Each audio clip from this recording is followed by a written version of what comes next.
Hello and welcome to my channel. My name is Scott McKenzie and I am the founder of a home care agency in Irvine, California called Golden Age Companions.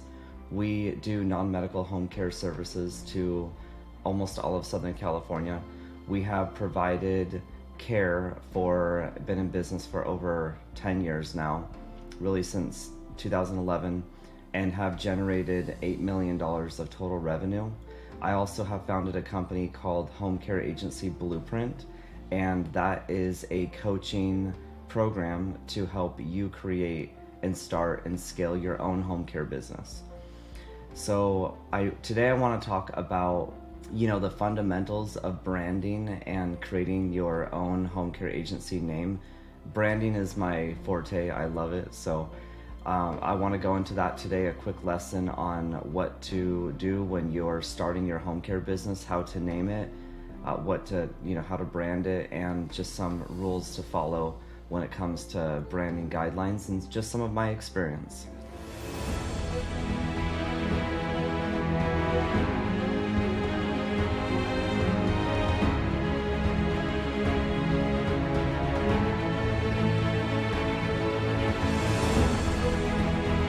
Alright, so when it comes to branding a home care business, or really these fundamentals follow for most businesses, and I want to talk today about the logo design, what it looks like to come up with a name, and I'm also going to go over the way to identify, like the best way to come up with a name.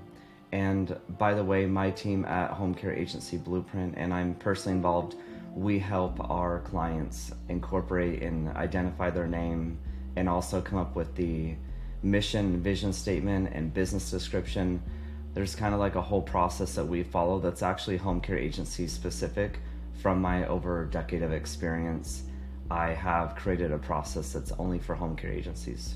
By the way, in the description below, you can book a call with me on my calendar link if you want to learn more about our home care agency program. As first thing to look into is identifying the business name. That's an obvious thing. You want to really brainstorm, write down, come up with the things that, I'm huge on inspiration, so come up with the things that inspire you. What colors, what names, the why did you get in this business? Are there other natures of, and say other branding, the nature of their own branding of other companies that you like, that's inspiration? And for example, if you really like a certain tone of green, or maybe like green and blue together, or blue and yellow, just come up with some things that you like and start writing that down on paper. And then even some names, start writing down some names. What you could do is, there's a couple ways to validate. So when you narrow down, I would say the top 5 names, you can, number one, look up to see if there's, the first thing is your local competition. Whatever state and city that you are in, make sure that when you Google that name, there's not like an immediate home care agency that is coming up, or even a healthcare business or something in the healthcare field that is coming up close to you, because you don't want to be having issues later or confuse your potential clients. So that's something to make sure. I like to go a step further. I always think big. So Golden Age Companions is trademarked, and that's something that I learned throughout my experience. I wish I had trademarked the name when I first started. I didn't, because I had limited resources, and so but I ended up trademarking it closer to 2018, so I waited quite a bit, and it was challenging to get the trademark because there's already someone else that had something similar and whatnot. So I really encourage you, if you're thinking big in this business and you're thinking, well, I might want to even come up with like more branches, or maybe even want to franchise your name at some point, you can look up under the trademark search. So under USPTO, type in trademark search, and then you can just type in any, say, home care agency or whatever name it is, and it'll pull up all the different names, even if there's logos and whatnot about that name that you're looking at. Just quick overview lesson on trademark stuff from what I've learned. Live and registered means it is actually there. It's a trademark that is live. There's also trademarks for the name, and then there's trademarks for the logo, and they're separate things. So some people have trademarks on their names, some people have it only on the logo, some on both. When it says dead or abandoned, that means that most likely that is not viable anymore, and possibly that can be available. I'm obviously using ABC Homecare, something super generic, by the way. And yeah, and by the way, I'm not an attorney, I'm not a lawyer, this is not legal advice, so I'm putting that out there, that I'm just sharing with my experience, something that you could do on your own for researching this. And my team at Homecare Agency Blueprint, we do all of this stuff on the back end. We check to make sure that if that's something that you're requesting. So, and then of course, like looking up under, that's trademark, and then you have looking up your local competition, and then also you want to check with the business registry of your local county and local state, just to see if that name is coming up registered as a business, that they have a business license. So that's something that to make sure. When we incorporate at Homecare Agency Blueprint, we actually have a professional organization that checks on the back end to make sure that the name can be registered as LLC or incorporation or whatever it is that you end up choosing. And then, so once when you have your top 5 names, the feedback loop. So this is just gathering, I highly recommend gathering insight from people that are maybe more of your target audience. You don't want to go along with like getting friends and family on board with their opinions all the time, because it might confuse you. It did to me back in the day, and I've come up with other business names like before, and it's like everyone's gonna have an opinion, so you want to go off of what is the why you got in this business, what inspires you. When you look at this name, the logo, you want this to feel like, yeah, that's my business, that's my home care agency. You want to feel good about it. So when you do get some feedback, I would even go as far to maybe even going by like an assisted living facility or something, or talking to a couple social workers and just say, hey, this is like the name, would you choose this name on out of the list if you were to refer to us? That's going the extra mile, but that could be an option to get some feedback. And then once when you have your name identified, it's the logo design. So the logo design is, I'm all about the minimal stuff, whatever, like less is more type of thing. You want to limit it to, in my opinion, about 2 to 3 colors. You don't want to have more than 3 colors in a logo. And I always like to say the flat design looks best. So, you don't want like this clip art shaded logo or whatever.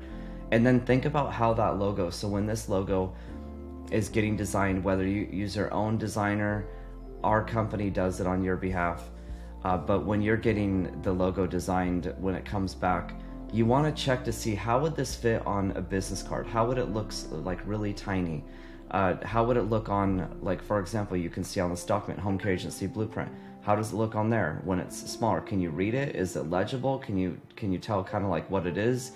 And kind of like a fun thing to do on logo design is if you squint your eyes a little bit and then you look at the logo, can you kind of depict what it might be, or what are you feeling about it? So that, and then I also like to go off of the feel of what it feels like. So if it feels like something that is like the color, the design, if it like has a nice feel to it when you see the name, you see the logo, I'm big on that. So the other thing is like looking up like color psychology. Like if you just Google literally color psychology. So if you just check out like what does the psychology mean? What's the psychology for like red is excitement, orange confidence, success, yellow creativity, green nature, healing, freshness. I know green also means growth.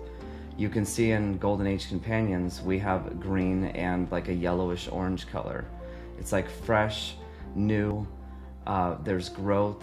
And even if you see in our logo here, it's a tree. And if you look really closely, there's actually some hands that are holding up the tree. So it's like new. It's also kind of like foundational, you know, because like it's this like, I mean, it's essentially like almost like an oak tree. And then there's different leaves, and the leaves for us in the core of Golden Age Japan's kind of like represent all the clients. So these are like, the hands are supporting the leaves, which are all these different clients, and we're like the foundation to provide care for all these clients. So that is kind of like the meaning behind Golden Age Japan's logo. Obviously people aren't gonna like know all that, but when they look at it as far as a client, but that doesn't matter, because you can instill this in the culture of your home care business. And when you're hiring new caregivers, new office staff, bringing in, you know, people to work for your home care agency, you can explain the foundation of what your brand stands for, and that's super important. So, but back to the psychology on the colors, I mean, blue is like trust. I know a lot of people are using blue in the healthcare space. You know, pink, compassion, purple is royalty, you know, brown, like dependable, black, I don't know, that could be like sophistication, but for like a home care agency providing care, I don't know how much black is, that's probably not bad, but like white is a nice clean if it can be against something properly. But yeah, so that's kind of like, I always like to say, come back to what it looks like to have, you have your name, what the name looks like next to logo, what the colors look like next to each other, and that's really important for the design language. And then, so when you're looking at the consistency of what this logo looks like on brochures, and you know, maybe how can that logo be incorporated across a brochure? Like for example, I know like on our business cards for Golden Age Japan's, we have like half the tree is showing up on the first part of the business card, and on one of these videos I'll show you guys, and then the other half is showing the other part of the tree. And there's just a way to design it where, you know, then the leaves can be like incorporated on the different stationery and letterheads and stuff like that. So, you know, it's really nice. You could really kind of put this logo on almost anything and it's gonna look good. Where, coming from past experience, our very first iteration of this logo was like, you know, it was in 2011, so it was literally like not very great design, and I've changed this actually 3 times in the past 12 years.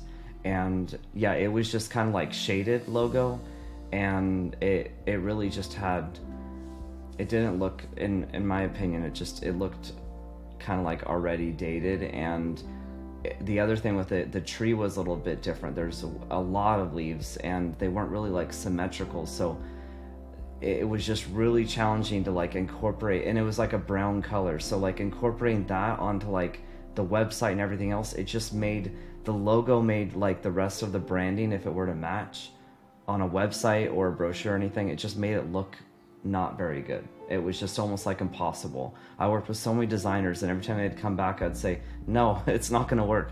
And with you know, with the logo now, you can really put this logo on anything. The colors look really nice across, you know, you can see the orange and yellowish and then green kind of go together on everything. So, you know, as far as like, yeah, I kind of went over that, the storytelling, tell a story of your logo, what it really stands for, your why you really got in this business. I cannot emphasize enough that when you have your logo and your branding, that you feel really good about it. Like you've got to feel really good about it, and just make sure that it's something that you're proud of, because this is your business. It's your baby that you're building this legacy. So also, if you haven't already liked or subscribed to this video, I would really appreciate if you can do that. If you feel that you got value out of this video, go ahead and like and subscribe. And the last thing that I'll go over is I do have a bonus, so I'm gonna go ahead and put in a link in the description below. There's just basically like a branding guideline template that I can provide for you guys to follow when you're looking at doing your own, you know, just like some tips and tricks on how to come up with some company names, and really play with the branding colors, and even like a color guide is in there. So I'll add that in that's below in the description. So thanks so much for being here.